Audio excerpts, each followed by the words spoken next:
Why are relationships so hard? This is a question I have been contemplating for some time. When I look at my parents' relationship growing up, my own 20 plus year marriage, or relationships in the corporate world, there seems to be a lot of messiness in them. There seems to be a lot of misunderstanding, complications, and there's almost this thread in terms of messaging around relationships that suggests that relationships are hard. So often you hear you need to work on your relationships. You need to put in the work in order for your relationship to work. And I've always wondered why. Why is it that relationships that start in a good place not only kind of face these difficult moments, but so many of them break up. So many of them are unable to find a solution, a common ground. This became even more of a question for me when I started to learn about the research that social connection is critically important for humans. The longest study that's been conducted by Harvard saw a direct correlation between the quality of our relationships and our happiness and longevity. Social neuroscientist Matt Lieberman says that social connection is as important to our survival as humans as food and water. So how is it that something so important, that is so required for our own well-being, is fraught with such grievances and pain and struggle? I started to get an answer to that question a few years ago. I read a book called Relationship Handbook by George and Linda Pransky. And what it said in that relationship book was that we didn't actually have to work on our relationships. That often the more we worked on relationships, the harder they became. And while that really was so different than all of the advice and all that I had read around relationships up until that point, there was something in it that made total sense to me. And it was predicated on 2 points that I'm going to share with you today. The first one is that we live in our own separate reality. We believe that we live in a reality, that we live in a reality that is concrete and factual.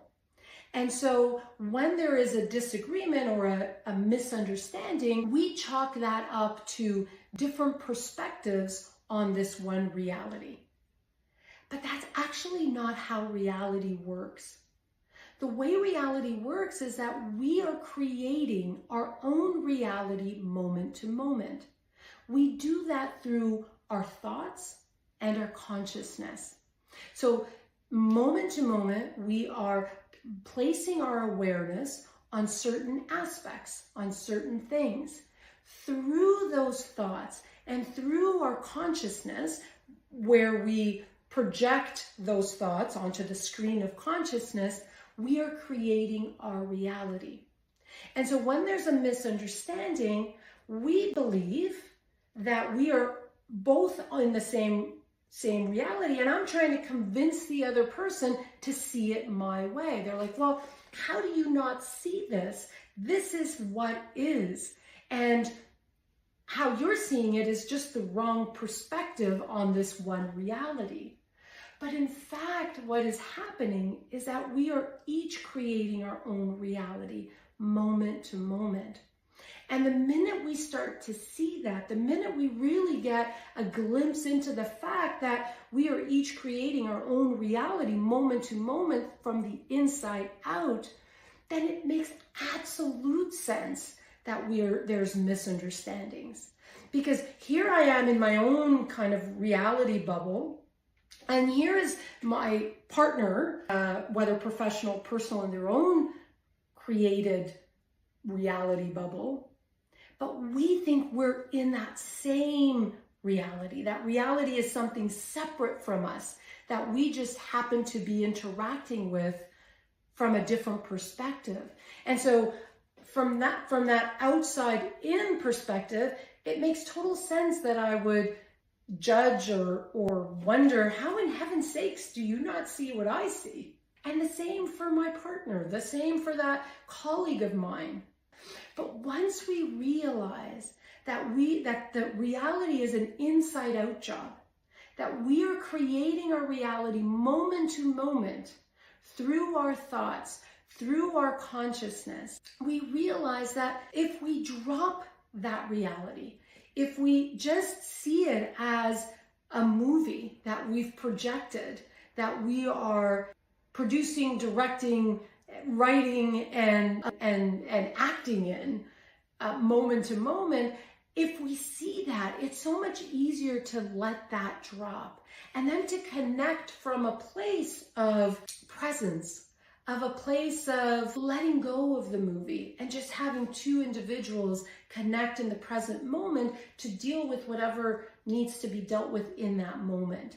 But to come together to work on it really means that I'm going to carry my reality into this conversation. You're going to carry your own reality into this conversation. And then we are trying to convince each other that our reality is the right one, or to at least at a minimum find some understanding from the other person of our own reality. The first point here is to really see that we're each creating our reality moment to moment, right? That's the first piece to see. The second point to see when it comes to relationships, both at home and at work, is that we can come in clean. That we can come in from a point of presence, from a point of dropping all of the past, all of the projected future, all of these things that we carry as concepts, as constructs in our mind, and just come in clean, right? So this idea of coming in clean to an interaction. One of the things that I noticed that really popped something in my mind was how much of a relationship happened in our head. Once I start explaining this, one of the things that comes up every single time is, well, what does this mean? Does it mean that from now on, I just let people walk all over me? That I have no, boundaries, a very popular word in relationships. I need my boundaries. Being able to see that we are creating our reality moment to moment, that we carry this reality into our relationships, and that it stands between my connection with this other person, doesn't suggest that I don't respond in whichever way makes sense for me in that moment. Let me offer an example. I worked with a woman a few years ago who had a really contentious relationship with her boss. She came into a session to solidify her boundaries. And so as we started to look at how she was creating her reality moment to moment, there was some resistance around, well, no, he's bullying me. He's being mean to me. He's being aggressive with me. And this is the issue. And she started to see how it was true that she was creating her reality moment to moment. She started to see that because even before she would walk into a conversation with her boss, she could feel herself tighten up. She could feel the bully of a boss already be there. And as we worked on dropping that and to be fully present in that interaction without the past experience, the interactions shifted. We did an experiment of her going in and really having a conversation with her boss from a place of dropping the bullying boss, right? We're like, okay, well, this is a concept, this is a construct, an image we've created in our mind. Let that go and let's just see what happens in this interaction, right? And then if something happens that we need to respond to, then we will respond to that. But let's just come in clean. As she did that, there were moments where she really did see that there was no bullying boss in that interaction. There were other times when her boss came in quite stressful, being aggressive with her.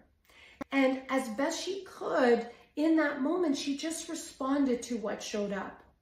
Not as a boundary that she had looked at before, as this is what I will say when this happens, but it naturally occurred to her to say something. We carry these bag of rocks with all of the interactions that we've had with this person, all of the things that we've made up about this person, all this identity that we've allotted to this person into our interactions.